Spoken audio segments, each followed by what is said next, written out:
When you have brought the people out of Egypt, you will worship God on this mountain.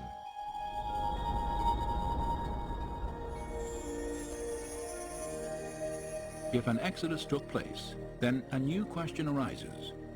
What path did the children of Israel follow in their flight from Egypt? Moses and his people traveled to a mountain known in the scriptures by two names, Horeb and Mount Sinai. Controversy has long surrounded its actual location. If you read the literature on the identification of Mount Sinai, you'll probably find 15 or 20 mountains which have been named by scholars, with scholarly arguments as to why this rather than that is Mount Sinai. It's chaos of critical conflict. Of the many sites proposed for the mountain, the most well-known stands in the southern tip of the Sinai Peninsula. By early in the 4th century A.D., Christian pilgrimages to this mountain had become commonplace. And today, a chapel and a monastery stand at the base of this traditional site of Mount Sinai. Well, the Department of Antiquities brought together bands of archaeologists, both Israeli and non-Israeli, to try to do the most comprehensive survey imaginable, because they knew that Sinai was going back to Egypt. So there was intense surface exploration, and when we go to Sinai, we can't find anything. It is tabula rasa so far as the period of Moses is concerned. It was empty. When it was under Israeli control, they found nothing really which would suggest Israelite interest in that area. Out of over 8,000 inscriptions from the southern half of the Sinai Peninsula, only a handful are Hebrew or Aramaic, hardly any. And so the tradition of identifying one of the mountains in the Sinai Peninsula with the Mountain of Moses was a Christian invention, purely a Christian invention, without any Jewish precedence whatsoever. No Jews were ever interested in the Sinai Peninsula with any respect anyway to Moses. Does the lack of Hebrew tradition and archaeological evidence discredit the biblical record, as many skeptics have argued? Or does it indicate that Mount Sinai stands somewhere other than the Sinai Peninsula? On this second question, the Bible appears to speak quite clearly.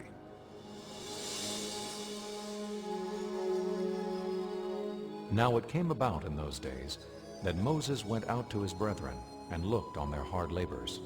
And he saw an Egyptian beating a Hebrew. And when he saw there was no one around, he struck down the Egyptian and hid him in the sand. When Pharaoh heard of this matter, he tried to kill Moses. But Moses fled from the presence of Pharaoh and settled in the land of Midian.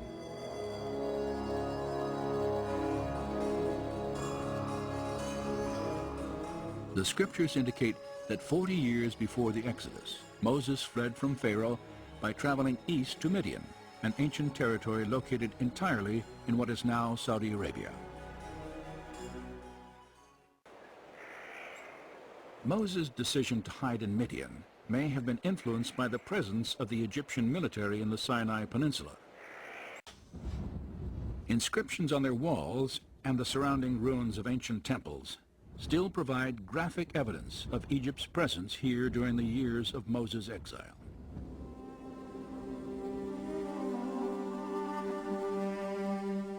Separated by the Red Sea from the Egyptian army in the Sinai Peninsula, Moses married a Midianite woman, tended the flocks of his father-in-law Jethro, and lived in obscurity for 40 years, until the day he wandered to the base of Mount Sinai.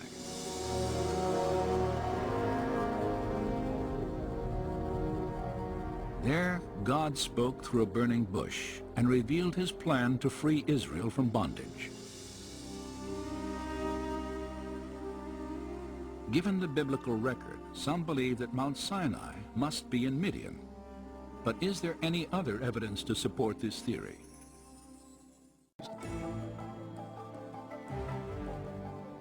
Perhaps the most specific description of Mount Sinai's location can be traced to the 1st century historian Josephus, who wrote, "It was the highest of mountains, near the city of Madian." Shortly after this account, Median was identified in the Arabian Peninsula by the Greek geographer Ptolemy. And 1900 years later, archaeologists excavated this city that, according to ancient records, had once stood near Mount Sinai. The ruins of Madian lie just outside the modern-day town of Al-Bad, near Saudi Arabia's northwest coast. I think there's an increasing opinion that Mount Sinai is to be found in northwestern Arabia. If there is historical evidence to support the location of Mount Sinai in Arabia, is there any specific mountain in this region that fits the biblical description? 15 miles east of the Saudi Arabian town of El-Bad, such a mountain may well stand. It is called Jebel Alaz.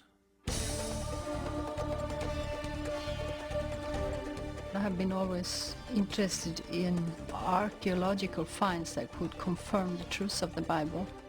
I felt then I want to come in here to Saudi Arabia and see it for myself. I want to be able to say, I have seen this place. In 1996, Vivica Pontien entered Saudi Arabia on a work permit. During the following year, she made several trips to Jebel Alaz. It was very difficult to find the mountain. I think I had been there for 7 months before I came to the mountain the first time. We went around looking for it in the desert. I did 5 long day trips at 5 different occasions, just looking and looking for this place. Throughout her search, Pontien encountered a strong local tradition that Moses had once lived in Arabia. It seems to be a tradition among the locals there that this mountain range is called Jebel Musa. They call it that, and many places have the name of Moses, like there are wells near there that they call Ajin Musa or Bir Musa, which means the well of Moses. When Pontien finally reached Jebel Alaz, her attention was drawn to specific features of the mountain that resembled the biblical description. Most prominent was a jagged peak, more than 8,000 feet in elevation, and blackened as if scorched by fire.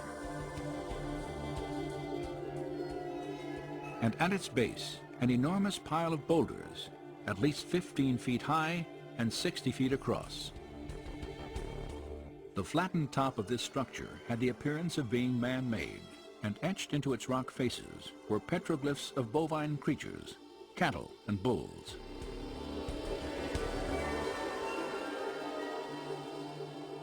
The distinctive horns in some of the inscriptions resemble those found on pictures of sacred Egyptian apis bulls.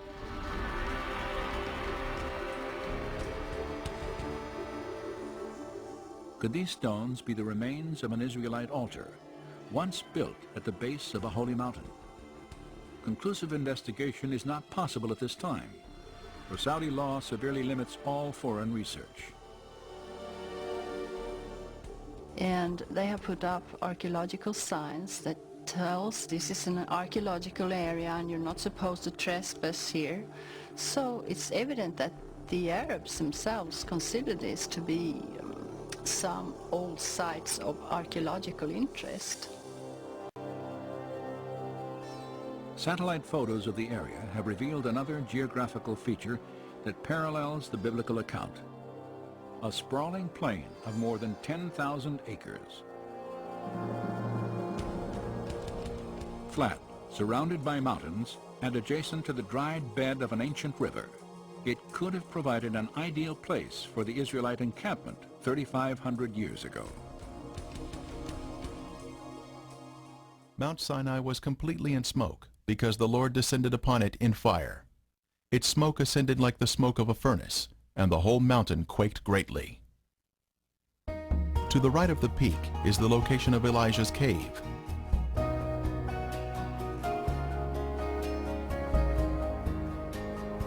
It is extremely rare for anyone to obtain video of the mountain, since entering Saudi Arabia is very difficult, and they are guarding this mountain from those who would photograph it. Near the base of the mountain are the guardhouse and fence, which surround the area where many artifacts are located that help to authenticate the site.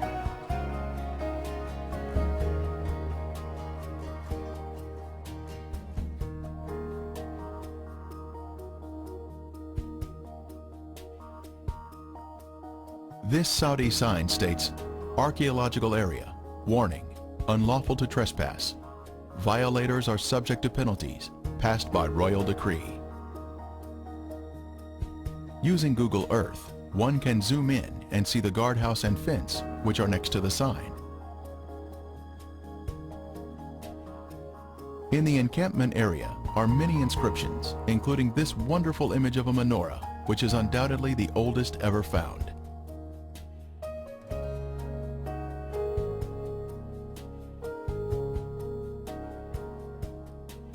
Also found in the encampment was this broken millstone that would have ground up the manna that was collected. And Moses wrote all the words of the Lord, and he rose early in the morning and built an altar at the foot of the mountain, and 12 pillars according to the 12 tribes of Israel. Google Earth shows us the altar at the base of the mountain with an animal pen next to it that would have held animals to be sacrificed.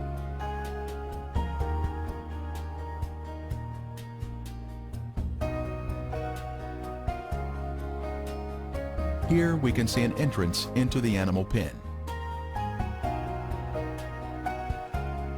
The remains of pillars are in this area also.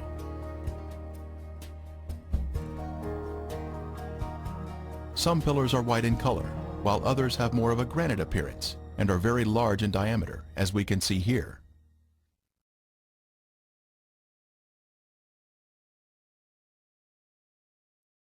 From this same area, one can look upward and see the burned and blackened peak. The rock has literally been burned from the intense heat. When Moses was on the mountain with God, a golden calf was built in the camp by a rebellious group. As Moses was descending the mountain, he saw the people dancing around the golden calf. Here we can see the encampment from the mountain and the location of the altar for the golden calf.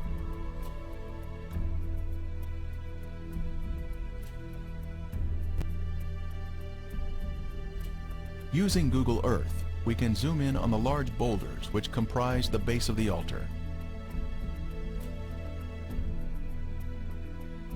On the ground, we can see the massive large boulders and the fence erected by the Saudi authorities in an effort to preserve this site.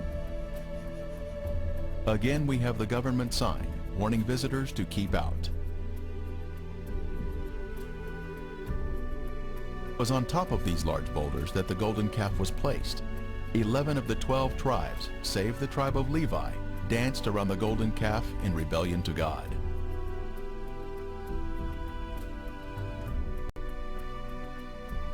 Panning from Mount Sinai, we peer through the fence and see amazing images that are inscribed on the rocks. Egyptian-style figures of the Egyptian god Hathor have been placed here like graffiti.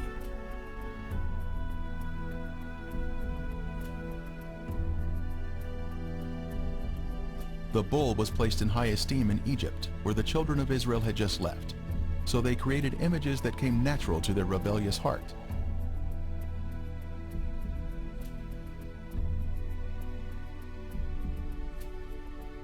These images were inscribed here because the golden calf was resting here at the time. These inscriptions are unique to Saudi Arabia, according to a Saudi archaeologist.